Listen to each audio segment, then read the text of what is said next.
اللہ کا نام لے کر جو بڑا مہربان نہایت رحم والا ہے۔ سب تعریف اللہ ہی کو ہے جس نے اپنے محبوب بندے محمد صلی اللہ علیہ وآلہ وسلم پر یہ کتاب نازل کی اور اس میں کسی طرح کی گجی اور پیچیدگی نہ رکھی، بلکہ سیدھی اور سلیس اتاری تاکہ لوگوں کو عذاب سخت سے جو اس کی طرف سے آنے والا ہے ڈرائے، اور مومنوں کو جو نیک عمل کرتے ہیں خوشخبری سنائے کہ ان کے لیے ان کے کاموں کا نیک بدلہ یعنی بہشت ہے جس میں وہ ہمیشہ رہیں گے، اور ان لوگوں کو بھی ڈرائے جو کہتے ہیں کہ اللہ نے کسی کو بیٹا بنا لیا ہے۔ ان کو اس بات کا کچھ بھی علم نہیں اور نہ ان کے باپ دادا ہی کو تھا۔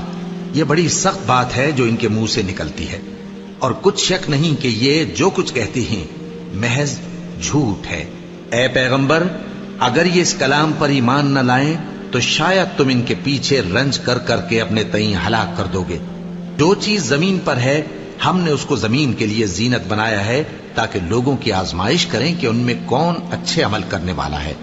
اور جو چیز زمین پر ہے ہم اس کو نابود کر کے بنجر میدان کر دیں گے۔ کیا تم خیال کرتے ہو کہ غار اور لوح والے ہماری نشانیوں میں سے عجیب تھے؟ جب وہ نوجوان غار میں جا رہے تو کہنے لگے کہ اے ہمارے پروردگار، ہم پر اپنے ہاں سے رحمت نازل فرما اور ہمارے کام میں درستی کے سامان مہیا کر۔ تو ہم نے غار میں کئی سال تک ان کے کانوں پر نیند کا پردہ ڈالے رکھا، یعنی ان کو سلائے رکھا، پھر ان کو جگا اٹھایا تاکہ معلوم کریں کہ جتنی مدت وہ غار میں رہے دونوں جماعتوں میں سے اس کی مقدار کس کو خوب یاد ہے۔ ہم ان کے حالات تم سے صحیح صحیح بیان کرتے ہیں۔ وہ کئی نوجوان تھے جو اپنے پروردگار پر ایمان لائے تھے، اور ہم نے ان کو اور زیادہ ہدایت دی تھی، اور ان کے دلوں کو مربوط یعنی مضبوط کر دیا۔ جب وہ اٹھ کھڑے ہوئے تو کہنے لگے کہ ہمارا پروردگار آسمانوں اور زمین کا مالک ہے، ہم اس کے سوا کسی کو معبود سمجھ کر نہ پکاریں گے۔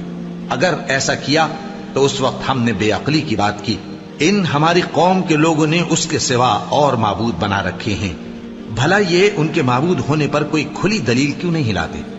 تو اس سے زیادہ کون ظالم ہے جو اللہ پر جھوٹ باندھے؟ اور جب تم نے ان مشرکوں سے اور جن کی یہ اللہ کے سوا عبادت کرتے ہیں ان سے کنارہ کر لیا ہے تو غار میں چل رہو، تمہارا پروردگار تمہارے لیے اپنی رحمت وسیع کر دے گا اور تمہارے کاموں میں آسانی کے سامان مہیا کرے گا۔ اور جب سورج نکلے تو تم دیکھو کہ دھوپ ان کے غار سے داہنی طرف سمٹ جائے، اور جب غروب ہو تو ان سے بائیں طرف کترا جائے، اور وہ اس غار کے کشادہ حصے میں تھے۔ یہ اللہ کی نشانیوں میں سے ہیں، جس کو اللہ ہدایت دے وہ ہدایت یاب ہے، اور جس کو گمراہ رہنے دے تو تم اس کے لیے کوئی دوست راہ بتانے والا نہ پاؤ گے۔ اور تم ان کے متعلق خیال کرو کہ وہ جاگ رہے ہیں حالانکہ وہ سوتے ہیں، اور ہم ان کو دائیں اور بائیں کروٹ بدلاتے تھے، اور ان کا کتا چوکھٹ پر دونوں ہاتھ پھیلائے ہوئے تھا۔ اگر تم ان کو جھانک کر دیکھتے تو پیٹ پھیر کر بھاگ جاتے اور ان سے دہشت میں آ جاتے۔ اور اسی طرح ہم نے ان کو اٹھایا تاکہ آپس میں ایک دوسرے سے دریافت کریں۔ ایک کہنے والے نے کہا کہ تم یہاں کتنی مدت رہے؟ انہوں نے کہا کہ 1 دن یا اس سے بھی کم۔ انہوں نے کہا کہ جتنی مدت تم رہے ہو تمہارا پروردگار ہی اس کو خوب جانتا ہے، تو اپنے میں سے کسی کو یہ روپیہ دے کر شہر بھیجو، وہ دیکھے کہ نفیس کھانا کون سا ہے تو اس میں سے کھانا لے آئے، اور احتیاط سے آئے جائے اور تمہارا حال کسی کو نہ بتائے۔ اگر وہ تم پر دسترس پا لیں گے تو تمہیں سنسار کر دیں گے یا پھر اپنے مذہب میں داخل کر لیں گے، اور اس وقت تم کبھی فلاح نہیں پاؤ گے۔ اور اسی طرح ہم نے لوگوں کو ان کے حال سے خبردار کر دیا تاکہ وہ جانیں کہ اللہ کا وعدہ سچا ہے، اور یہ کہ قیامت جس کا وعدہ کیا جاتا ہے اس میں کچھ شک نہیں۔ اس وقت لوگ ان کے بارے میں باہم جھگڑنے لگے اور کہنے لگے کہ ان کے غار پر عمارت بنا دو۔ ان کا پروردگار ان کے حال سے خوب واقف ہے۔ جو لوگ ان کے معاملے میں غلبہ رکھتے تھے وہ کہنے لگے کہ ہم ان کے غار پر مسجد بنائیں گے۔ بعض لوگ اٹکل پچو کہیں گے کہ وہ 3 تھے اور چوتھا ان کا کتا تھا، اور بعض کہیں گے کہ وہ 5 تھے اور چھٹا ان کا کتا تھا، اور بعض کہیں گے کہ وہ 7 تھے اور 8واں ان کا کتا تھا۔ کہہ دو کہ میرا پروردگار ہی ان کے شمار سے خوب واقف ہے، ان کو جانتے بھی ہیں تو تھوڑے ہی لوگ جانتے ہیں۔ تو تم ان کے معاملے میں بحث نہ کرنا مگر سرسری سی بحث، اور نہ ان کے بارے میں ان میں سے کسی سے کچھ دریافت ہی کرنا، اور کسی کام کی نسبت نہ کہنا کہ میں اسے کل کر دوں گا، مگر انشاءاللہ کہہ کر یعنی اگر اللہ چاہے تو کر دوں گا۔ اور جب اللہ کا نام لینا بھول جاؤ تو یاد آنے پر لے لو، اور کہہ دو کہ امید ہے کہ میرا پروردگار مجھے اس سے بھی زیادہ ہدایت کی باتیں بتائے۔ اور اصحاب کہف اپنے غار میں 9 اوپر 300 سال رہے۔ کہہ دو کہ جتنی مدت وہ رہے اسے اللہ ہی خوب جانتا ہے، اسی کو آسمانوں اور زمین کی پوشیدہ باتیں معلوم ہیں، وہ کیا خوب دیکھنے والا اور کیا خوب سننے والا ہے۔ اس کے سوا ان کا کوئی کارساز نہیں، اور نہ وہ اپنے حکم میں کسی کو شریک کرتا ہے۔ اور اپنے پروردگار کی کتاب کو جو تمہارے پاس بھیجی جاتی ہے پڑھتے رہا کرو، اس کی باتوں کو کوئی بدلنے والا نہیں، اور اس کے سوا تم کہیں پناہ بھی نہیں پاؤ گے۔ اور جو لوگ صبح و شام اپنے پروردگار کو پکارتے اور اس کی خوشنودی کے طالب ہیں، ان کے ساتھ صبر کرتے رہو، اور تمہاری نگاہیں ان میں سے گزر کر اور طرف نہ دوڑے کہ تم دنیاوی زندگی کی رونقوں کے خواستگار ہو جاؤ۔ اور جس شخص کے دل کو ہم نے اپنی یاد سے غافل کر دیا ہے اور وہ اپنی خواہش کی پیروی کرتا ہے اور اس کا کام حد سے بڑھ گیا ہے، اس کا کہا نہ ماننا۔ اور کہہ دو کہ لوگوں، یہ قرآن تمہارے پروردگار کی طرف سے برحق ہے، تو جو چاہے ایمان لائے اور جو چاہے کافر رہے۔ ہم نے ظالموں کے لیے دوزخ کی آگ تیار کر رکھی ہے جس کی قناتیں ان کو گھیر رہی ہوں گی، اور اگر فریاد کریں گے تو ایسے کھولتے ہوئے پانی سے ان کی داد رسی کی جائے گی جو پگھلے ہوئے تانبے کی طرح گرم ہوگا اور جو ان کے چہروں کو بھون ڈالے گا۔ ان کے پینے کا پانی بھی برا اور آرام گاہ بھی بری۔ اور جو ایمان لائے اور کام بھی نیک کرتے رہے تو ہم نیک کام کرنے والوں کا اجر ضائع نہیں کرتے۔ ایسے لوگوں کے لیے ہمیشہ رہنے کے باغ ہیں جن میں ان کے محلوں کے نیچے نہریں بہ رہی ہیں، ان کو وہاں سونے کے کنگن پہنائے جائیں گے، اور وہ باریک دیبا اور اطلس کے سبز کپڑے پہنا کریں گے، اور تختوں پر تکیے لگا کر بیٹھا کریں گے۔ کیا خوب بدلہ اور کیا خوب آرام گاہ ہے۔ اور ان سے 2 شخصوں کا حال بیان کرو جن میں سے ایک کو ہم نے انگور کے 2 باغ عنایت کیے تھے اور ان کے گردا گرد کھجوروں کے درخت لگا دیے تھے اور ان کے درمیان کھیتی پیدا کر دی تھی۔ دونوں باغ کثرت سے پھل لاتے اور اس کی پیداوار میں کسی طرح کی کمی نہ ہوتی، اور دونوں میں ہم نے ایک نہر بھی جاری کر رکھی تھی، اور اس طرح اس شخص کو ان کی پیداوار ملتی رہتی تھی۔ تو ایک دن جبکہ وہ اپنے دوست سے باتیں کر رہا تھا، کہنے لگا کہ میں تم سے مال و دولت میں بھی زیادہ ہوں اور جتھے اور جماعت کے لحاظ سے بھی زیادہ عزت والا ہوں، اور ایسی شیخیوں سے اپنے حق میں ظلم کرتا ہوا اپنے باغ میں داخل ہوا۔ کہنے لگا کہ میں نہیں خیال کرتا کہ یہ باغ کبھی تباہ ہو، اور نہ خیال کرتا ہوں کہ قیامت برپا ہو، اور اگر میں اپنے پروردگار کی طرف لوٹایا بھی جاؤں تو وہاں ضرور اس سے اچھی جگہ پاؤں گا۔ تو اس کا دوست جو اس سے گفتگو کر رہا تھا کہنے لگا کہ کیا تم اس ذات سے کفر کرتے ہو جس نے تم کو مٹی سے پیدا کیا، پھر نطفے سے، پھر تمہیں پورا آدمی بنایا؟ مگر میں تو یہ کہتا ہوں کہ اللہ ہی میرا پروردگار ہے، اور میں اپنے پروردگار کے ساتھ کسی کو شریک نہیں کرتا۔ اور جب تم اپنے باغ میں داخل ہوئے تو تم نے ما شاء اللہ لا قوت الا باللہ کیوں نہ کہا؟ اگر تم مجھے مال و اولاد میں اپنے سے کمتر دیکھتے ہو تو عجب نہیں کہ میرا پروردگار مجھے تمہارے باغ سے بہتر عطا فرمائے، اور تمہارے اس باغ پر آسمان سے آفت بھیج دے تو وہ صاف میدان ہو جائے، یا اس باغ کی نہر کا پانی گہرائی میں اتر جائے تو پھر تم اسے تلاش نہ کر سکو، اور اس کے میووں کو عذاب نے آ گھیرا اور وہ اپنی چھتریوں پر گر کر رہ گیا، تو جو مال اس نے اس پر خرچ کیا تھا اس پر حسرت سے ہاتھ ملنے لگا اور کہنے لگا کہ کاش میں اپنے پروردگار کے ساتھ کسی کو شریک نہ بناتا۔ اس وقت اللہ کے سوا کوئی جماعت اس کی مددگار نہ ہوئی اور نہ وہ بدلہ لے سکا۔ یہاں سے ثابت ہوا کہ حکومت سب اللہ کی ہے، جو معبود برحق ہے